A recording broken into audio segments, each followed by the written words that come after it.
メンソーレ。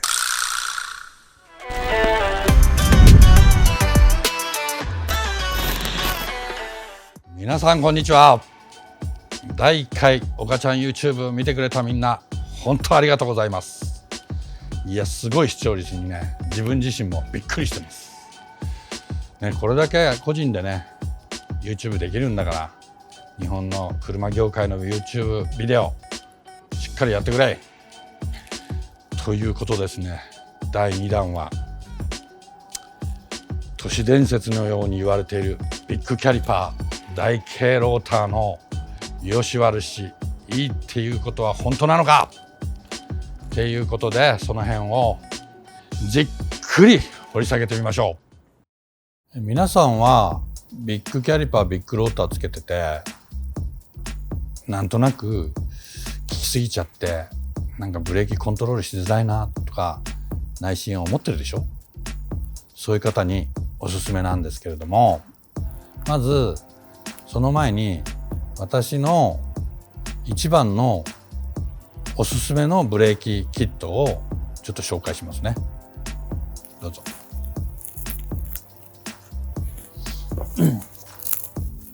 345のローター系でじゃじゃーん、これだよこれ。なんだよ6スポットじゃねえのかよとかって言ってんの。実はこのエンドレスのモノ4がシルビアにはドンピシャで一番いいんです。なぜいいかっていうと、まずこのモノ4っていうのは、これは単造のアルミの削り出しで、俗に言う今流行りで言うとビレットっていうやつなんですけれども、通常のキャリパーはここで2つを合体させて作ってるんですけれども、これは一体ものなんです。ですから合成の強さといったら半端ではない。そこに持ってきてピストン2個なんですけれども、実にこのピストン径の大きいっていうことがちょっといい方向に振っていて、踏んだことに対しての面圧がピストンがでかい方が動きが鈍いんですね。だからロックしづらいっていう、そういう特性を持ってるんです。だからこれはおすすめなんですけれども、例えば今使ってるパッドはこれ CCRG っていう、ロックはしづらいようなグリップ用のパッドを使ってます。これなんでこれがすごいかっていうと、このパッドをつけたままドリフトができちゃうんです。まずドリフトするのにグリップ用のパッドをフロントにつけてドリフトしてる人は絶対いない。これ戻っちゃうんですね、効きすぎちゃって。でそれがこのキャリパーはこのままドリフトができちゃう。いかにそのコントロールがしやすいかっていうことの表れなんです。次はリアですね。これ見てください。これピストン3つついてるけれども、これは6スポットなんだけれども、もともとこの車はドリフトに使ってたので、片方の一番大きいのはこれはサイドブレーキ用のピストンで、小さい方2つがこれ制動フットブレーキのピストンなんですね。ということはこのローターは325ですけれども、325に対してこれ4ポットなんですね。ですからパッドもこのぐらい小さいんです。このパッドの小ささが実に前後のバランスを良くしている。だからこの車は通常だったらリアは4ポットなんだけれども、もっとブレーキパッドが大きいんですね。それがこの小さいパッドによってバランスがすごく良くなってる。これはね、まさにドリフトをやってたおかげでこのバランスを見出せたっていうすごいことですよね、これね。これで、ブレーキは完璧になってます。今までの、流れではただのエンドレスの宣伝になっちゃいますよね。っていうことでですね、実はそうじゃないんです。ヤシオファクトリーはもう20年も前に、筑波サーキットを57秒で走ってたんですよね。それはなぜかっていうと、これなんですよ。これ14前期の ABS ナスのマスターバックなんですけれども、1号のマスターバックは容量が大きすぎて、ロックしやすいんです。だからこれに変えてるんですね。でなおかつこれマスターシリンダーですね。これは 32GTR の N1 用のマスターシリンダーを使ってます。これでさらにブレーキの前後バランスを整えてるんですよ。こういうノウハウがあるからすごい突っ込みのブレーキもできる。これがチューニングのノウハウですね。ただしこの完璧な仕様にするためにはかなりのお金がかかります。やはり経済的に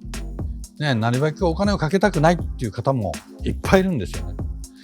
そういう人のためにもちゃんとメニューがあるんですよ。次はこちらです。そんなこと言ったってさ、そんな金なんか使えるっけねえだろうっていう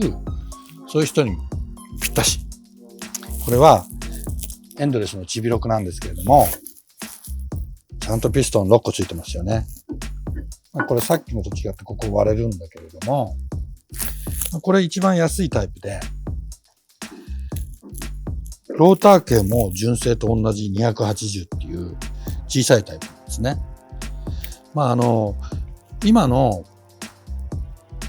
S15 の純正キャリパーもだいたい6万円ぐらいするんですよ、1個ね。で、確かにバランスはいいのかもしれないけれども、例えばサンデーレースで10周とかするとやっぱりどうしてもキャリパーの合成がないんでちょっと開き気味になって最後の 2,3 周はブレーキが効きづらくなってくる、そういうこともこのチビロクをつけることによって、解消されるので、これは安い割にはおすすめなんです。次行きますか。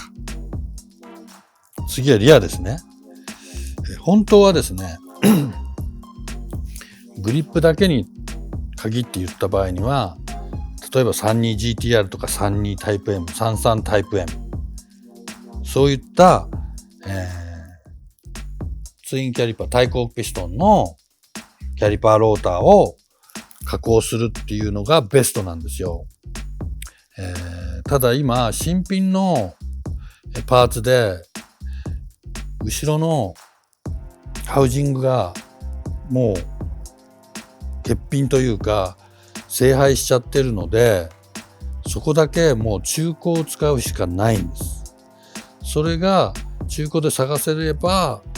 全てのパーツもブレーキワイヤーとかも、調達できるのでそれがベストなんですけれども、この車は私ドリフトがメインで使ってる車なので、対向のインナーシューではサイドブレーキが効かないので、どうしても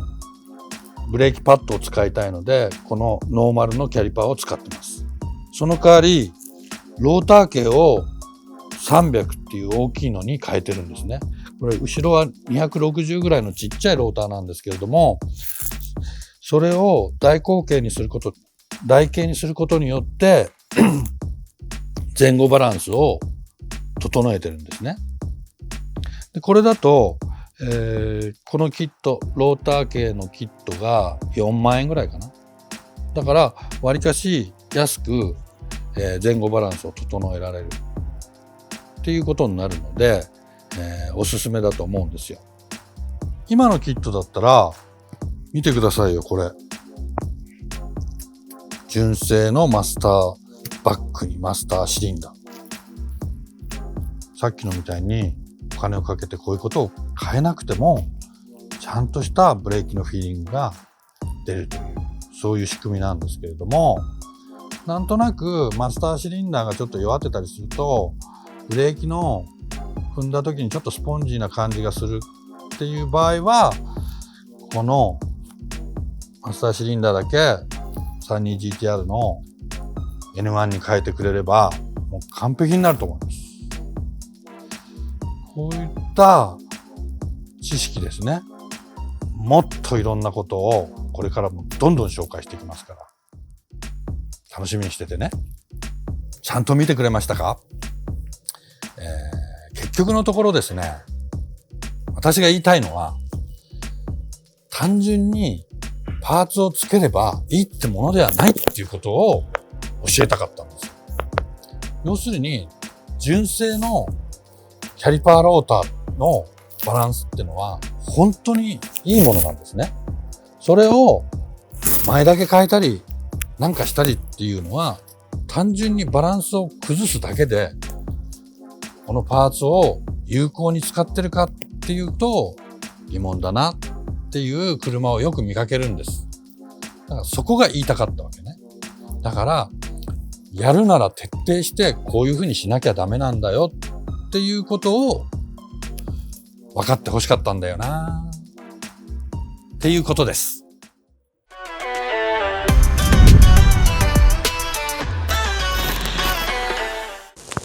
さあみんな、このビデオ気に入ってくれたら高評価にチャンネル登録よろしく頼むよ。コメントなどもすげえ待ってる。あいたたたた。そしてこのかっこいいフーディーもeショップで買ってちょうだい。それじゃあまたね。